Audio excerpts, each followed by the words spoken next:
Korang pernah tak ada ahli keluarga yang masuk ICU? Pernah tak korang nampak apa yang berlaku dan apa yang korang faham dekat situ? Cuba kongsi. Pernah tak korang terfikir pesakit macam mana yang masuk ICU, pesakit macam mana yang masuk ward biasa? Pesakit dengan masalah kesihatan apa, dengan diagnosis apa yang doktor buat keputusan dia kena masuk ICU? Patient yang dipilih masuk ICU ni, secara general saya jawab, dia ada what we call triaging in terms of priority untuk masuk. Kenapa nak bawa masuk ICU? Contohnya kalau patient tu ada sepsis dan kita dah tahu dah sepsis tu infection yang dah masuk ke dalam the whole systemic badan. Dan kita tahu dia memerlukan masa sedikit je, like maybe a few days for the antibiotics to work. Tapi dalam masa yang kita nak benda tu jalan, dia boleh deteriorate, perlu bantuan organ. Sama ada dari segi contohnya buah pinggang, dialysis, bantuan pernafasan, ventilation. That time critical moment tu yang dia perlu masuk ICU hanya untuk support that, and then once the medication dah jalan, insyaAllah benda tu boleh wean off and then dia boleh kembali kepada keadaan pre-morbid state sebelum dia jatuh sakit. The management ni tak boleh dijalankan di ward.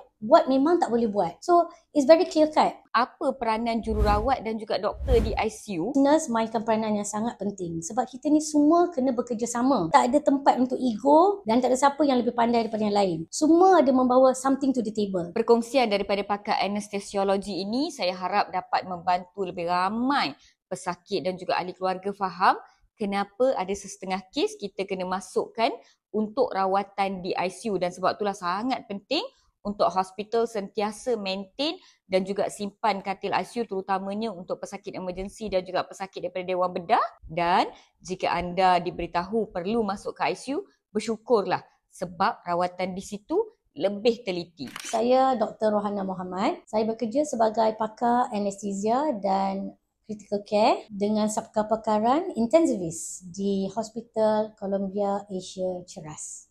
Video berbentuk pendidikan kesihatan ini dibawakan khas untuk anda oleh Columbia Asia Hospital Ceras yang kini sedang berkembang untuk keselesaan anda di masa hadapan.